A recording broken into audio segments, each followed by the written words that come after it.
Салам достор, назарыңыздарда Аралаш медиа. Бүгүн сиздерге болгон окуянын негизинде тартылган возмездие деп аталган кызыктуу тасманы кыскача баяндап бермекчимин. Сиз шашпай отуруп мага жакты белгисин басып, анан да видеону аягына чейин көрүүгө даяр болуп калган болсоңуз, биз тасманы талдоону баштадык. Тасманын башында эле Эрик Ломакс аттуу каарманыбыз жерге жатып алып, убакыттын сааттын өтүп жатканын санап жатканын көрөбүз. Кийинки көрүнүштө ал өзүнө окшогон эле ардагер досторунун жанында поезддердин каттамдарын окуп отурат. Бир аздан соң эле Ломакс сыртка чыгып, күтүп жаткан поездине түшүп кетип калат. Ал поезддер менен башка өлкөлөргө саякаттаганды жакшы көрүп, поезддин жолдорун жакшы өздөштүрүп алган. Бул жолу ал поездден Пати деген аялдын жанына келип отуруп калат. Сөздөн сөз чыгып атып эле экөө аябай кызыктуу сүйлөшүп кетишет. Алар кийинки шаарга чейин сүйлөшүп барышып, ошол жактагы станциядан Ломакс түшүп калат. Поездден түшөрү менен эле өзүн бир аз башкача сезип, жанагы аялды сүйүп калганын түшүнөт. Дароо эле ардагер досторуна барып, ал жөнүндө айтып берип, алардын колдоосу менен кайра станцияга келип, Патини издей баштайт. Убакыт өтүп, буйруктан болуп эле бир күнү Ломакс ошол Пати деген аялды кайра жолуктуруп калат. Ломакс аны дароо эле үйүнө тамактанууга чакырып, Пати дагы ага макул болуп, ошол күнү алар андан да жакын болуп кетишет. Убакыттын өтүшү менен экөө бири-бирин катуу сүйүшүп, акыр аягында экөө баш кошуп өмүрлүк жубайлар да болуп калышты.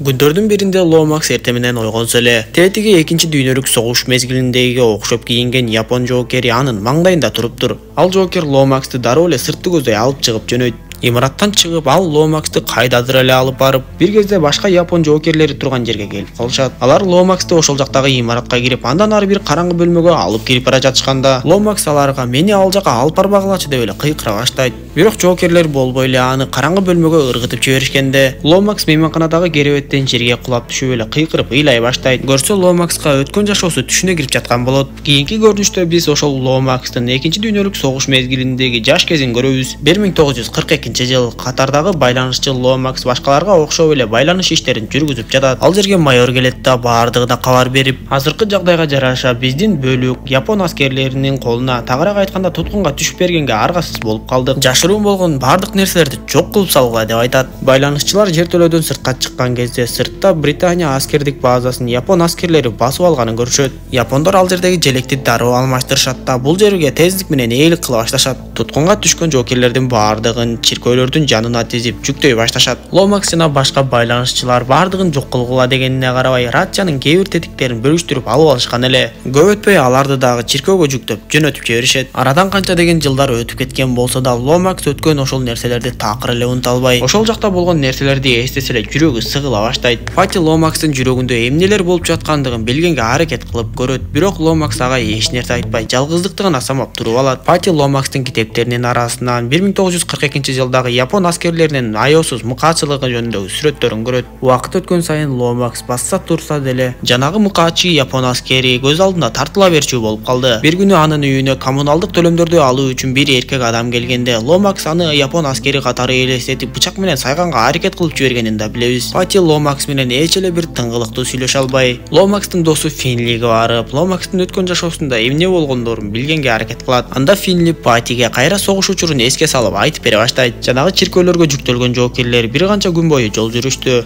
Ал жактагы жоокерлер керек болсо таза абага зар болуп, аларга суу берип жаткан жергиликтүү адамдарды япон аскерлери тынымсыз кууп турду. Ошентип акыры бир күнү кечинде алар поездден түшүшүп, ичке жардын ортосунан өтүп Токойго келип калышат. Эртеси япон аскерлери башкалардын баардыгын кара жумушка айдап, байланышчыларды өздөрүнө иштетүүгө алып калышат. Эгерде жакшы иштесеңер, согуштун аягына чейин жакшы шартта жашайсыңар деп, байланышчылар болсо албетте макул болушат. Кечинде байланышчылар дароо эле качууга план түзө башташат. Бирок качкан күндө деле биз азыр кайда экенибизди өзүбүз билбейбиз, качып кайда бармак элек деп бирөөсү айтса, Ломакс жолдо катар байкап келгенин кагаз бетине карта кылып түшүрөт. Андан соң алар дегенде эле радио толкундарды кармап, дүйнөлүк согушта кандай бурулуштар болуп жатат, эмне жаңылыктар болуп жатат билели деп чечишет. Эртеси күндөн баштап өздөрү менен жашыруун ала келген тетиктерди колдонуп, ар кандай жетпеген тетиктерди жашыруун урдап алып, радио толкунду кармоочу аппаратын жасай башташат. Ал эми кара жумушчулар тынымсыз темир жолду жазап кетип бара жатышат. Ломакс ошолордун арасына барып калат да, ал жерден бир топ эле кыйынчылыкты көрүп калган майорду жолуктурат. Ошол жактагы иштеп жаткан техникадан дагы бир керектүү тетигин чыгарып кеткенге жетишип,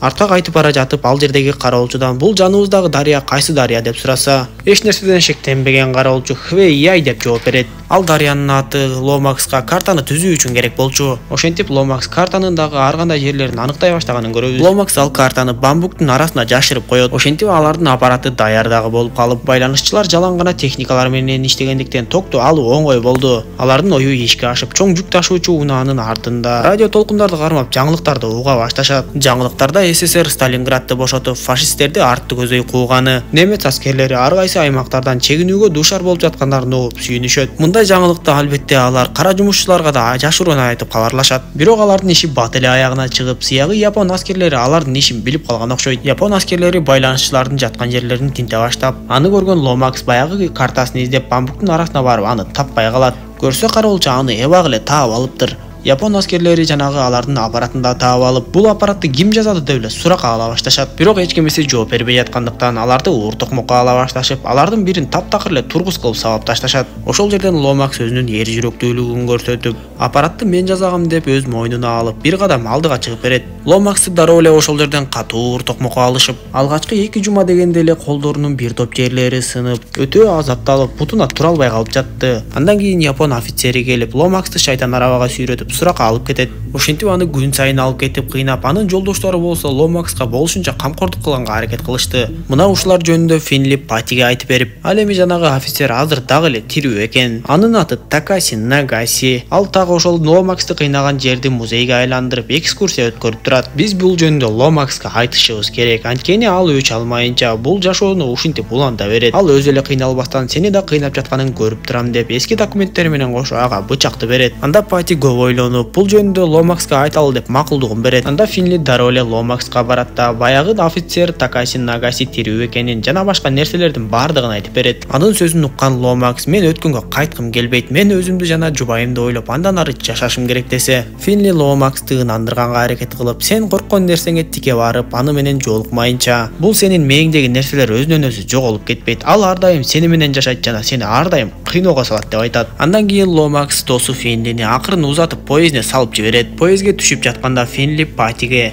мен Ломакска ушундай бир билдирүү жөнөтөм, ошондо ал менден баш тарта албайт жана мени түшүнөт деп айтып коюп кетип калат. Ошондон көп өтпөй эле Финли темир жолдун үстүндөгү көпүрөгө асынып өлүп калгандыгы тууралуу маалымат келет. Ломакс ардагер достору менен бирге барып, Финлини акыркы сапарга узатуу аземине катышышат. Үйүнө кайтып келген Ломакс Финли таштап кеткен эски документтерге көзү түшөт. Ошондон тарта эле ал дароо поездге отуруп, кыдырманы кыдырып, сыдырманы сыдырып отуруп, акыры баягы музейди, тагыраак айтканда өзү катуу азапталган жерге жетип келет. Ал жерде Нагаси бир канча адамдарга бул жерде болуп өткөн тарыхты айтып берип жатканын көрөт. Ломакс ал адамдарды көпкө чейин аңдып туруп, андан кийин ал адамдар кеткен соң баягы өзүн 2 жума бою кыйнаган бөлмөгө кирип барат. Анын артынан кирген Нагаси ал адамга музейдин жабылып калганын айтса, Ломакс Такаси Нагасинин аты жөнүнөн айтып эле анын отуруусун талап кылат. Ошондо гана Нагаси Ломакстын илгерки туткун экенин таанып, жан дүйнөсү дүрүлдөп башкача боло түшөт да отургучка отурат. Ломакс ага өзүңдү тынч карма, сен азыр өлөсүң деп айтып коет да баягы согуш убагында ушул бөлмөдө болгон нерселерди эстей баштайт. Нагаси катуу сурак алып, Ломакс болгон чындыкты айтып жатса деле Нагаси аны уккусу келбейт. Аны кечке таяк менен сабатып, капаста ачка жаткырып, жанагы караңгы бөлмөгө алып кирип сууга думуктуруп өтө эле бир кыйнаганын эске салат. Ломакс Нагасиден баягы силер согуштан жеңилгенден кийин туткундарды кул катары иштетип, аяосуз өлтүргөндөрдүн баардыгын өздөрүнүн өлүм жазасына тартышты эле. Таң калыштуусу сен кантип аман калдың десе, Нагаси котормочулук ишинин жардамы менен котормочуларга кошулуп, эч кандай мукаачылык иштерге аралашпагандыгын айтып аман калган. Ал кийинчерээк ошол аяосуз өлтүрүлгөндөрдүн дене сөөгүттөрүн казып, изилдөөчүлөргө кошулган. Ал Ломакска, мен ошол жакта иштеп жүрүп, аяосуз өлтүрүлгөндөрдүн саны аябай эле көп экенин билдим. Биздин кандай мукаачылык кылганыбызды да билдим жана аябай өкүнөм. Ошол үчүн бул жердеги тарыхты жайылтып, күнөөлөрүмдү жууганга аракет кылып жатам деп айтса, Ломакс ордунан туруп барып таякты кармап, илгери аны кандай кыйнаса, Нагасини да дал ошондой кыйнамакчы болуп калат. Нагаси аны үнсөз жок түшүнүп, моюн сунуп, колун 2 жыгачтын ортосуна коюп берет. Ломакс бир топко чейин турат да Нагасинин колун эмес, үстөлдүн үстүн чаап күчүн чыгарат. Андан кийин Нагасини сыртка алып чыгып капаска камап, аны сууга думуктурайын деп даярдап, баягы караңгы бөлмөгө кирет. Бардык кыйноолорго чыдап келген Ломакс ушул бөлмөдөн сынып, бардык ачык чындыкты айтып берген эле. Ошентип ошонун баарын эстеп, Ломакс кайра сыртка чыгат да колуна бычагын алып, сен эмнеге согуштан жеңилгенден кийин өзүңдү өзүң өлтүрүп алган жоксуң, эмне үчүн дагы эле тирүү жүрөсүң деп суроо берет. Кийинки көрүнүштө Ломакс кайрадан Британияга кайтып келгенин көрөбүз. Ал өз жериндеги темир жолдорду карап дагы эле ойлуу турат. Көрсө ал Нагасини өлтүрбөй тирүү калтырып, бычагын дарыяга баягы ыргытып жиберип кайтып келе бериптир. Көп өтпөй эле ошол Такаси Нагасиден Ломакска билдирүү келип түшөт. Ал катта Ломакска уятына чыдабай, уятынан улам катуу кыйналып жатканын айтыптыр. Анда Ломакс дароо эле сүйүктүүсү Паттини ээрчитип Таиландга жөнөп кетет. Патти экөө баягы кара жумушчулар иштеген ичке жарга келишип, ошол жерден Нагаси менен Ломакс бири-бирине жолугушат. Нагаси Ломакска ийилип, чын дилинен кечирим сураса, Ломакс эч ак эле кечирдим деп Нагасиге арнап жазып койгон катын тапшырат. Катты окуган Нагаси ошол жерден ыйлап жиберет. Ломакс болсо аны сооротуп экөө ошол жерден кучакташышат. Тасманын аягында Нагаси менен Ломакс калган өмүрлөрүнүн аягына чейин катуу досторго айлангандыгы айтылат. Такаси Нагаси 2011-жылы көз жумса, бир жылдан кийин эле 2013-жылы Эрик Ломакс дагы жарык дүйнө менен коштошкон. Тасма ушундайча соңуна чыгат. Достор, видео жаккан болсо мага жакты белгисин басып, дос тааныштарыңыз менен бөлүшүп койгонду унутпаңыз. Кийинки видеодон көрүшкөнчө аман болуңуздар.